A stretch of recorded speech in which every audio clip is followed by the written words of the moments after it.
কল্পনা করুন এমন একজনের শরীর যার চামড়া প্রতি মুহূর্তে পুড়ে ছাই হয়ে যাচ্ছে, পরক্ষণেই আবার নতুন চামড়া গজাচ্ছে, আবার পুড়ছে। একবার দুবার নয়, কোটি কোটি বার। 1 বছর নয়, 1 যুগ নয়, পৃথিবীর হিসাবে পার হয়ে গেছে 1000 কোটি বছর। হে আমাদের রব, আমাদের এখান থেকে একবার বের করুন, আমাদের দুনিয়ায় পাঠিয়ে দিন। জাহান্নামের সবচেয়ে গভীর গর্তে আগুনের এক সিন্দুকের ভেতর কুঁকড়ে পড়ে আছে একটি যন্ত্রণা কাতর সত্তা।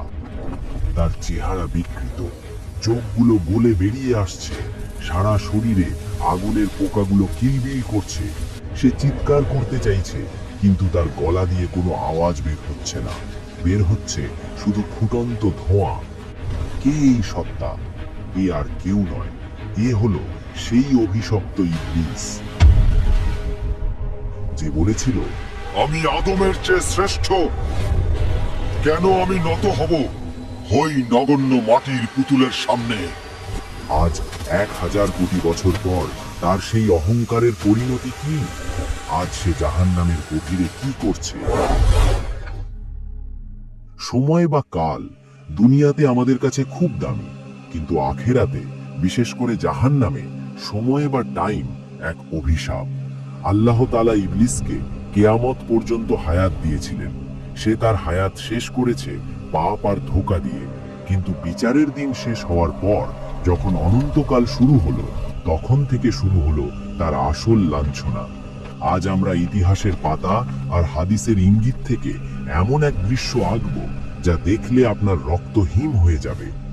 আজকের ভিডিওতে আমরা দেখব 1000 কোটি বছর আগুনে জ্বলার পর শয়তানের শারীরিক গঠন কেমন হয়েছে, তাকে কি খেতে দেওয়া হচ্ছে, এবং এত বছর পর সে তার সঙ্গীদের সাথে কি আচরণ করছে। দূরে সরে যাও। আল্লাহ তাআলা কেন তাকে কুকুরের সাথে তুলনা করবে, আর কি বা হবে তার শেষ ভাষণ? জাহান্নামের স্তরগুলোর মধ্যে সবচেয়ে ভয়াবহ স্তর হলো হাবিয়া বা অতল গহ্বর। দুনিয়ার আগুন যার কাছে বরফের মতো মনে হবে, এতটাই উত্তপ্ত সেই স্থান। মুফাসসিরগণ বলেন, ইবলিসের শাস্তি হবে সবচেয়ে কঠিন, কারণ সেই সব পাপের মূল। 1000 কোটি বছর ধরে সে একটি বিশেষ শাস্তির মধ্যে আছে। কিছু বর্ণনায় পাওয়া যায় জাহান্নামের তলদেশে আগুনের তৈরি একটি বিশাল সিন্দুক বা কফিন আছে। ইবলিসকে সেই সিন্দুকের ভেতর ঢুকিয়ে তালাবদ্ধ করে দেওয়া হয়েছে। কেন জানেন? কারণ দুনিয়াতে সে তার চেলারা বা শয়তান বাহিনী নিয়ে অহংকার করত। আজ সে একা। হাজার হাজার বছর ধরে সে শুধুই অন্ধকার দেখছে। তার নিঃশ্বাস ফেলার শব্দ সেখানে প্রতিধ্বনিত হয়ে ফিরে আসে, যা তাকে আরো উন্মাদ করে তোলে। তার এই সিন্দুকটি মহাবিশ্বের যে কোনো ব্ল্যাক হোল বা কৃষ্ণ গহ্বরের চেয়েও ভারী। মনে হয় যেন কোটি কোটি পাহাড় তার বুকের উপর চাপিয়ে দেওয়া হয়েছে। সে শ্বাস নিতে চায়, কিন্তু বাতাস নেই, আছে শুধু বিষাক্ত আগুনের ধোঁয়া। সেই সিন্দুকের ভেতর তাকে নড়াচড়া করার মতো জায়গা দেওয়া হয়নি। সে একবার ডানে ফিরতে চায়, কিন্তু ডানের দেওয়াল আগুনের। সে বামে ফিরতে চায়, বামের দেওয়াল কাঁটাযুক্ত। মাঝে মধ্যে সে বিড়বিড় করে বলে, একটু পানি, এক ফোঁটা পানি। কিন্তু পানির বদলে সিন্দুকের ছাদ থেকে ফোঁটায় ফোঁটায় পড়ছে গলিত তামা, যা তার মাথার তালু দিয়ে ঢুকে পায়ের নিচ দিয়ে বের হয়ে যাচ্ছে। সেই গলিত তামার তাপে তার মগজ টগবগ করে ফুটতে থাকে, যেমন চুলার ওপর পাতিলের পানি ফোটে। যন্ত্রণার তীব্রতায় সে জ্ঞান হারাতে চায়, কিন্তু জ্ঞান হারানোর কোনো সুযোগ নেই। 1000 কোটি বছর ধরে এই একই শাস্তি, কোনো বিরতি নেই, কোনো ঘুম নেই। জাহান্নামীরাও অন্তত একে অপরকে দেখতে পায়, কিন্তু ইবলিসকে রাখা হয়েছে চরম একাকিত্বে। তার অহংকার চূর্ণ করার জন্য এই নিঃসঙ্গতাই যথেষ্ট। ইবলিসের এই যন্ত্রণার গভীরতা মাপার কোনো স্কেল বা থার্মোমিটার মহাবিশ্বে নেই। তবে এর ভয়াবহতা কিছুটা আঁচ করতে হলে আমাদের তাকাতে হবে জাহান্নামের সবচেয়ে সর্বনিম্ন বা তথাকথিত হালকা শাস্তির দিকে। সহিহ হাদিসে এসেছে, জাহান্নামের যার শাস্তি হবে সবচাইতে কম, তাকে আগুনের তৈরি মাত্র 2টি জুতো করিয়ে দেওয়া হবে। মাত্র 2টি জুতো। কিন্তু সেই জুতোর তাপ কোনো সাধারণ আগুনের তাপ নয়। জুতো পায়ে দেওয়ার সাথে সাথে তার পায়ের তলা থেকে এক অকল্পনীয় বৈদ্যুতিক শকের মতো তাপ সোজা তার মস্তিষ্কে আঘাত করবে। চুলার উপর টকবক করে ফোটা পানির মতো কিংবা ভাতের মার যেভাবে টকবক করে ফুটে উপচে পড়ে, ঠিক সেভাবেই তার মগজ মাথার খুলির ভেতর ফুটতে থাকবে।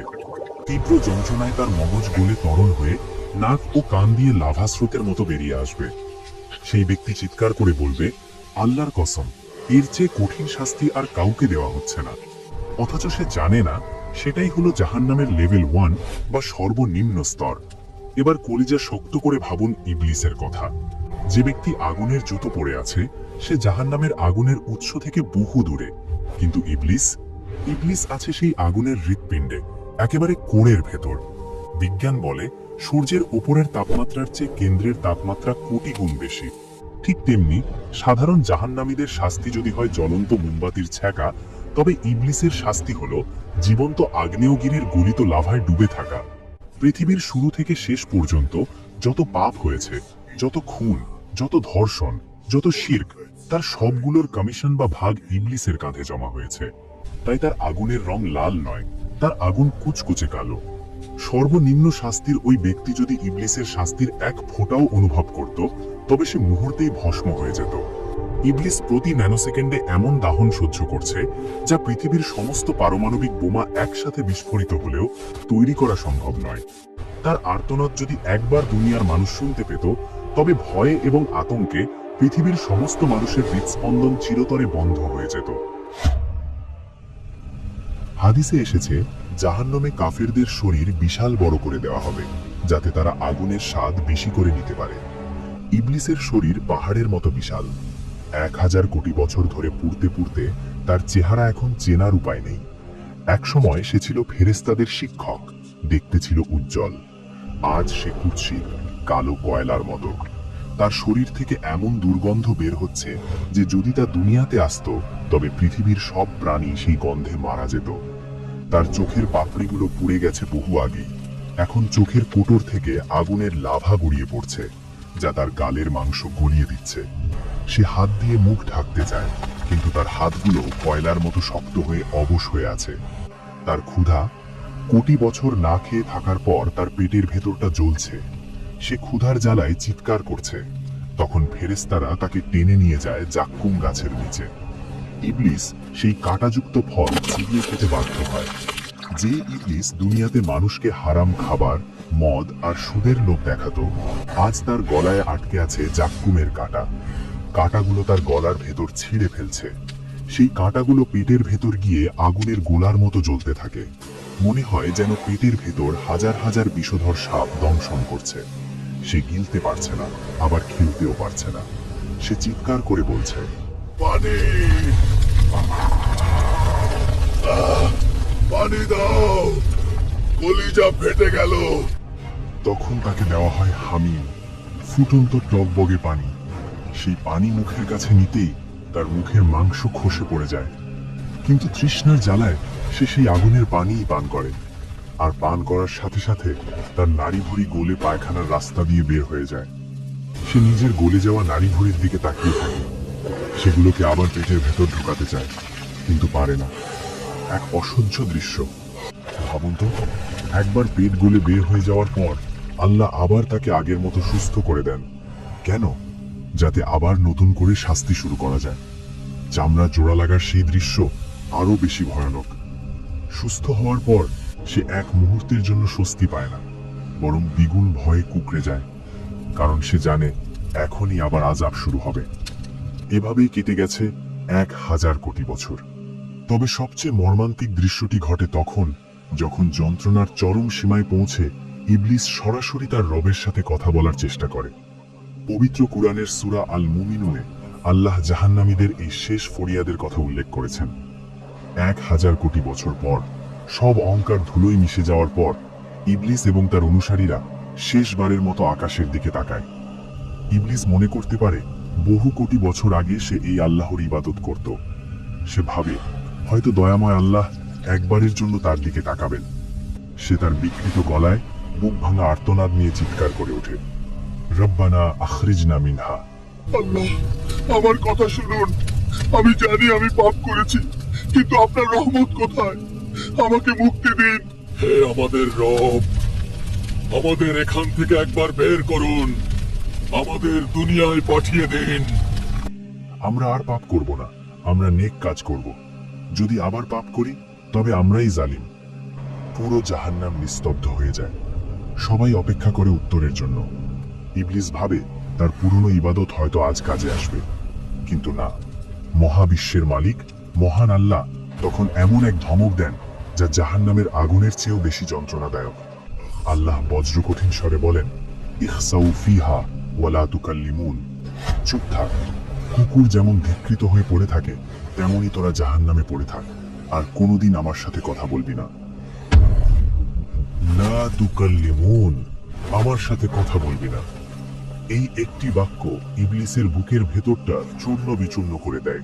সে বুঝতে পারে তার এবং আল্লাহর মাঝখানে সম্পর্ক চিরতরে শেষ।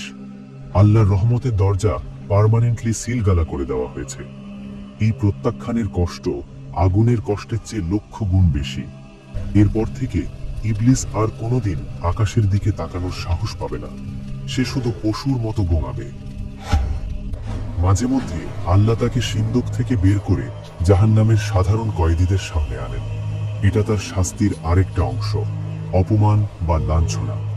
যখন জাহান্নামের অধিবাসীরা ফেরাউন, নমরুদ, আবু লাহব এবং দুনিয়ার পাপী মানুষরা ইবলিসকে দেখতে পায়, তখন তারা পাগলের মতো হয়ে যায়। এই সব তোর জন্য ইবলিস। হঠাৎ ভিড় থেকে একজন চিৎকার করে ওঠে, ওই তো সেই শয়তান যার ধোকায় পড়ে আমি আজ এখানে। তাকে ধর, তাকে ছিঁড়ে ফেল। জাহান্নামীরা তাদের নিজেদের শাস্তি ভুলে গিয়ে ইবলিসের ওপর ঝাঁপিয়ে পড়ে। তারা তাকে কামড়াতে থাকে, তার শরীরের মাংস ছিঁড়তে থাকে। দূরে সরে যাও। তারা চিৎকার করে বলে, তোর কারণেই আমরা আল্লাহর রহমত থেকে বঞ্চিত হয়েছি। তাদের আক্রোশ দেখে মনে হয় তারা ইবলিসকে চিবিয়ে খেয়ে ফেললেও তাদের রাগ কমবে না। ইবলিস তখন চিৎকার করে পালাইতে চায়। সে ফেরেশতাদের বলে, আমাকে ওদের কাছ থেকে বাঁচাও, আমাকে আবার আগুনে ফেলে দাও।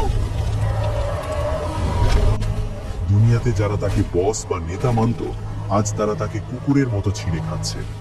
1000 কোটি বছর পর তার কোনো বন্ধু নেই, কোনো সাথী নেই। সে সম্পূর্ণ একা।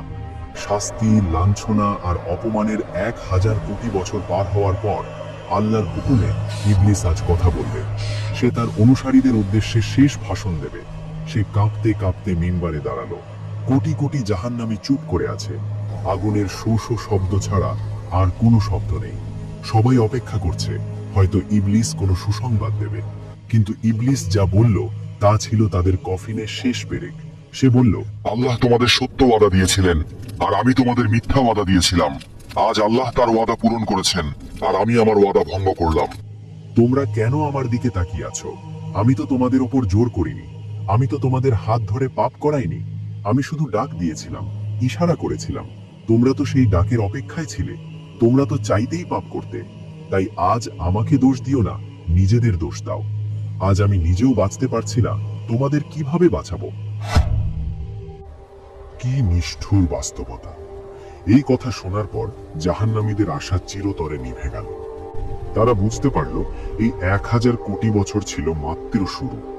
অনন্তকাল এভাবেই চলতে থাকবে। ভাষণ শেষ।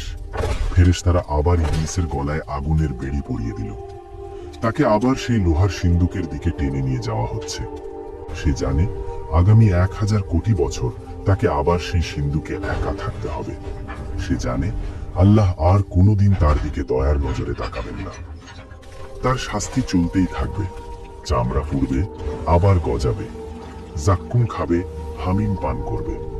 পবিত্র কুরআনে আল্লাহ বলেছেন, খালিদিনা ফিহা আবাদা।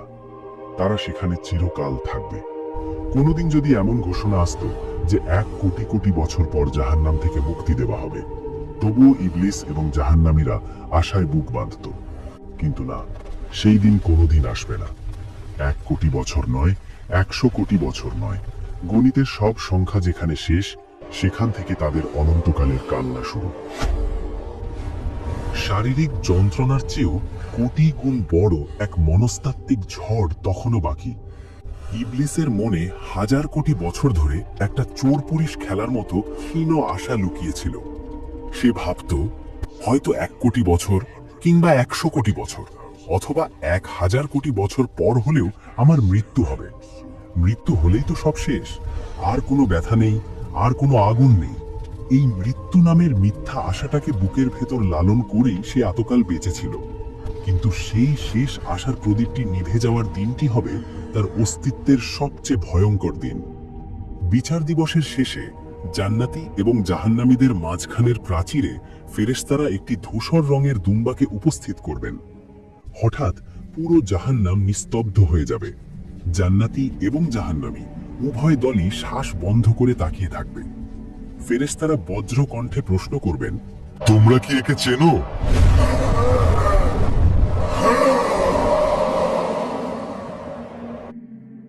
এ হলো মৌত, এ হলো মৃত্যু, যাকে আমরা দুনিয়াতে ভয় পেতাম আর আজ যাকে আমরা মুক্তির দূত হিসেবে চাইছি। জাহান্নামীদের চোখে তখন চকচকে আশা। ইবলিসও সিন্দুকের ফাঁক দিয়ে তাকিয়ে আছে, ভাবছে এই বুঝি তার মুক্তির লগ্ন এলো। কিন্তু ঠিক তখনই মহাবিশ্বের কোটি কোটি সত্তার চোখের সামনে এক ধারালো ছুরি দিয়ে মৃত্যুকে জবাই করে দেওয়া হবে। রক্তের ফোঁটা পড়ার সাথে সাথে মৃত্যু ঘটে গেল। ফেরেশতারা তখন চূড়ান্ত রায় ঘোষণা করবেন, হে জান্নাতবাসী, আর মৃত্যু নেই, তোমরা অমর। হে জাহান্নামবাসী, আর মৃত্যু নেই, তোমরাও অমর। এই ঘোষণা শোনা মাত্রই ইবলিসের সিন্দুকের ভেতর এমন এক পৈশাচিক দৃশ্য তৈরি হবে যা ভাষায় প্রকাশ করা অসম্ভব। মৃত্যু যখন জীবিত ছিল তখন পালানোর একটা শেষ দরজা খোলা ছিল, কিন্তু মৃত্যু নিজেই যখন মৃত তখন এই আগুন, এই সিন্দুক, এই জাক্কুম, এই সাপ বিচ্ছু সবই অনন্ত। সমাপ্তি, শেষ বা দি এন্ড শব্দগুলো ইবলিসের ভাগ্যলিপি থেকে চিরতরে ইরেজ বা মুছে ফেলা হলো।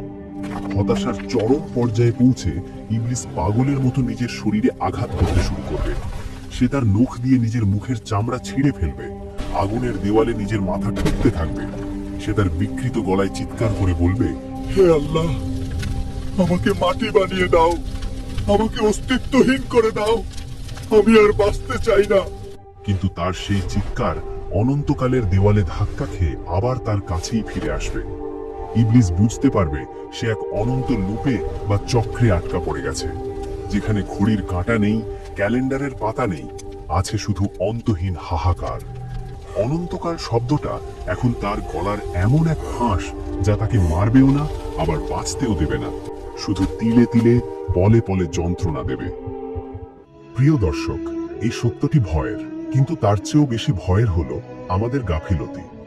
আজ আমরা শান্তিতে ঘুমাচ্ছি, শয়তান আমাদের কানের কাছে এসে বলছে, আরে আরো সময় আছে, পরে নামাজ পড়ব, পরে ভালো হব।